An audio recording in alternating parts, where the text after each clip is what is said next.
Hey, what is happening gamers? It is The Honest Gamer here, and this week I am bringing you the last episode in the series of the history of Final Fantasy.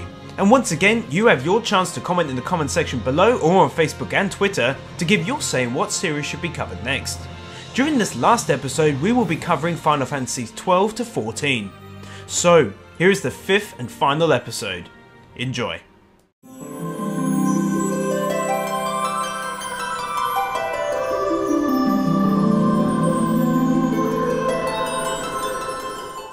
Final Fantasy XII was released in 2003 and would be the last game to be sold exclusively for the PlayStation, as well as the last Final Fantasy title to be made for the PlayStation 2. As was commonplace with new games in the series, the 12th game would continue to set the trend of adding new elements. This time it could be seen in the form of a complete change-up of the battle system and also the game's job system. You play as the young and energetic Vaan, who lives in the kingdom of Dalmasca, a small land wedged between two much larger warring nations. When the war grows close, the kingdom of Arcadia invades Dalmasca. The Princess Ash, who has lost both her husband and father during the invasion, then begins to plot and build a rebellion, and is subsequently aided by Vaan and other adventurers who help the cause. During this title, the player will meet Dr. Sidolphus, who for the first time in the series pitted the reoccurring character Sid as an enemy boss. Improvements were vast and gameplay was changed greatly by continuing the loss of the world map first started back with the 10th game, and also continued was the different battle system seen in Final Fantasy XI Online. During the game you would enter seamless battles in the very same area you explore on foot, rather than being taken to another screen to do battle as you would have previously. The new combat system was dubbed the Active Dimension Battle or the ADB system. Moving on, in addition to the standard leveling up from gaining experience points, Final Fantasy XII introduced the brand new license board, which consisted of an array of different panels which would allow for characters to obtain and use certain abilities. Again, the travelling of the overworld, as it was now called, could be done by riding on the back of the ever faithful Chocobo, or just on foot and by airship later on. A final new feature seen in the game was the use of gambits, which would basically control your party's actions should certain scenarios come about. For example, you could set a gambit for a healer to auto-target and cast a healing spell on a party member whose health had dropped below 70%. Final Fantasy XII was praised almost entirely by reviewers worldwide. It was yet again another massive commercial and critical success, selling over 5 million copies around the globe. Reviewers hailed the game's seamless transition between full motion video and the in-game engine. They also praised its storyline, new gameplay elements, its improvement in graphics, and finally the freshness it brought to the series. The only downside was that IGN stated they felt it had a weaker soundtrack but still strong overall. This could have been due to the fact that Nobu Uematsu didn't actually score this game, having left Square Enix in 2004. But GameSpot hailed the new Gambit system but criticised it for being too difficult for newer players to understand and pick up. The decision to move away from random encounters was present from the start of production back in 2001, and the game's director Hiroyuki Ito was clear that this was the best path to continue the series forward with new plans to evolve the franchise, and it was clearly a popular move with fans.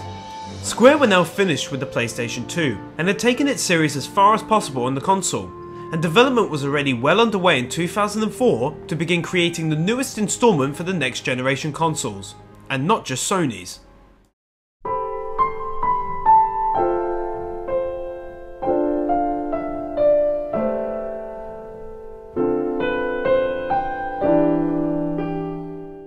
Released in Japan on December 17, 2009, and to the rest of the world the following year, Square Enix unveiled their newest chapter in the series, Final Fantasy XIII. This title will be the first to be unleashed onto two next generation consoles, both Sony's PlayStation 3 and Microsoft's Xbox 360, which proved to be a popular move, boosting the game's sales across two platforms. The story puts you in the boots of the female lead character Lightning. As a former soldier of the floating world Cocoon high above the feared land below called Pulse, she begins to fight the government of Cocoon called the Sanctum, when helpless civilians are purged when it is believed that they have come into contact with Pulse. Soon a group begins to form around her, and together they take on the Sanctum and attempt to find out what their assigned task is to avoid being turned into a monster. The game was vastly changed to previous installments when Square Enix brought their series to the newest generation of consoles. Firstly, a brand new graphics engine called the Crystal Tools engine was designed. This was used to create incredibly lifelike character animations never seen before in the franchise. The game also boasted a faster rate of combat with a couple of differences, mixing up the battle systems seen in Final Fantasy XII and previous titles, in which during your journey you will encounter enemies wandering on the map, but if you come into contact with these you will enter a different battle screen, so really it was a mixture from previous titles. During combat you have a maximum of 3 characters, however you will only control one of these, with the other 2 being controlled by the Artificial Intelligence or AI. The game uses a similar method to control attacks as Hiroyuki Ito's ATB system, used since Final Fantasy IV. During this title there will be an ATB gauge which fills during battle a few slots which can be increased later as you progress, allowing you to perform certain normal attacks or magical attacks depending on how many slots you have filled. Finally, on combat, every enemy has a chain counter. The more you attack, the more it rises, leading to what is called a stagger, causing the enemy to be flung into the air and have a lower defense, making attacks on it much more deadly. The final difference was the use of the Crystarium system, which resembled the sphere leveling grid seen in Final Fantasy X. During the game, as you win battles, you will gain points, which can then be used to make your way around the new grid, upgrading your skills under certain job roles as it were. Cid made his appearance during this title as Cid Rains, and is a commander of an airship called the Lindblom. The game enjoyed a large degree of positive reviews, however there were a few negative points raised which did lower its overall score by a fair amount. These included how linear the game had been created, with hours upon hours spent from travelling along a predetermined A to B, only to move onto a whole other map with a new A to B point. The largest amount of praise was given to the graphics and the artwork that went into creating the game's world. Also up there was the increased pace of battle, and the story enjoyed mostly positive praise.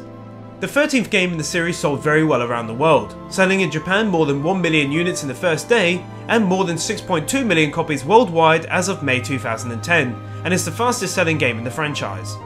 Although reviewers weren't overly as positive as they had been for nearly all of the previous installments, it was the game's financial success that prompted them to create the second sequel seen in the series since Final Fantasy X.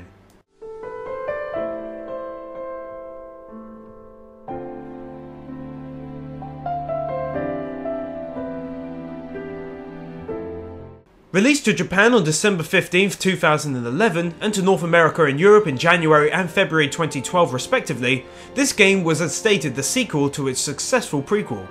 Taking place 3 years after the end of the previous game, Final Fantasy XIII-2 follows the characters Sarah Farron, Lightning's younger sister, and a young man named Noel, as they attempt to find the missing Lightning. The new game sought to right the wrongs of the previous title in the eyes of the reviewers, so developers concentrated on what the feedback was and how to fix it. Combat, which was praised in the prequel, was left almost entirely untouched, with the only aspect being changed is that your enemies no longer appear on the map. Instead, just like in previous installments, you will randomly enter battles. The team working on the game also did away with the highly criticised linear aspects seen in the last game, instead promoting a much more open style of gameplay, with branching paths opening the way for newer areas to be accessed. Two more features were that often when speaking to characters, the game sometimes begins the live trigger system, in which you choose their response based on up to 4 choices, and these dialogue options were generally not repeatable. The game also on occasion featured temporal rifts, in which you the player had to complete a puzzle in order to close the rift and continue the game. The overall reception was much higher than its prequel had seen, with reviewers stating almost entirely that all of the criticised elements of Final Fantasy XIII had been fixed and made for a much more enjoyable game. Overall, the game as stated performed well to reviewers. The only downside was that it didn't sell incredibly well, selling close to 525,000 copies in Japan during its first week, and by the end of 2011 had sold close to 700,000 units.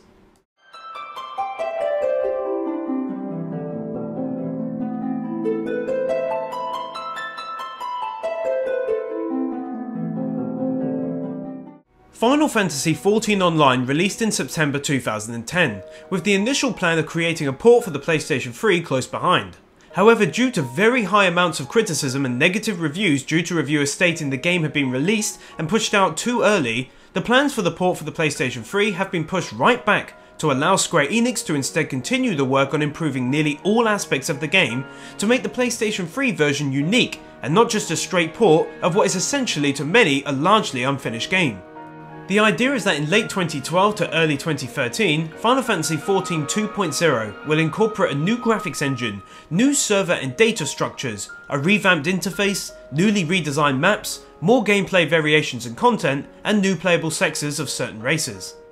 Final Fantasy XIV 2.0 is planned to coincide with the PlayStation 3 release of the game. The story will see players set in the world where the strongest of nations have been constantly at war with each other, until a mysterious empire from the east raised the mightiest of city-states. The nations then decide that if they are to repel the invaders, then they will have to band together. However, the empire never came, and instead what did come was a peace not seen before between the two nations, leading to soldiers and mercenaries without a job, forming guilds and going by a new name, adventurers. The new game will feature a system close to that of Final Fantasy II's skill-based progression system, using weapons and skills to build your character. The reception was almost entirely poor across the board, with the president of Square Enix stating that the Final Fantasy brand has been greatly damaged, and asked fans of the series for patience whilst the development team was reshuffled. A new director was put in place of Nobuyuki Komoto, and the game's producer Hiromichi Tanaka was also replaced. Both roles would instead be filled by Naoki Yoshida. The game was slated for its bad interface, quest restrictions, and awful player and non-playing character economy as stated by GameSpot, with reviewers 1UP.com stating that they couldn't recommend it to anyone in its current state. As a result of these poor reviews, Final Fantasy XIV Online sold only 190,000 copies in Japan, 210,000 in North America, and 230,000 in Europe by November 2010. Because of this, Square initially extended the game's free trial from 1 month to 2, and then indefinitely until its new version 2.0, which is aimed at creating what is essentially a brand new game to its fans. So there we have it. All 14 main core games of the series Final Fantasy have been covered. Square has gone from being a company on the edge of bankruptcy, creating one final game 25 years ago, to being one of the largest and most successful role-playing game companies in the world. Its merger with the Enix Corporation, whilst not entirely favoured by fans, has definitely sought to increase the company's hold on the gaming industry in Japan and other territories. Let us just hope that when the final version of Final Fantasy XIV is released, the series will have regained the loyalty of its fans all around the world. And remember, that as long as there are heroes in the darkest of times, ever loyal chocobos and friends to stand by our side in the battle against evil, we will return to experience newer, more fantastic stories in the future from Square Enix. Okay guys, so this episode concludes the history of Final Fantasy. I do hope that you all enjoyed it, as it took a lot of time and effort to put together. So please feel free once again to leave a comment below or on Facebook and Twitter to give your input on what gaming series should be covered next. So, if you want more history of shows, honest game previews, reviews and much more every Friday, then be sure to subscribe to the Honest Gamer channel. And as always, it is The Honest Gamer here, and happy gaming.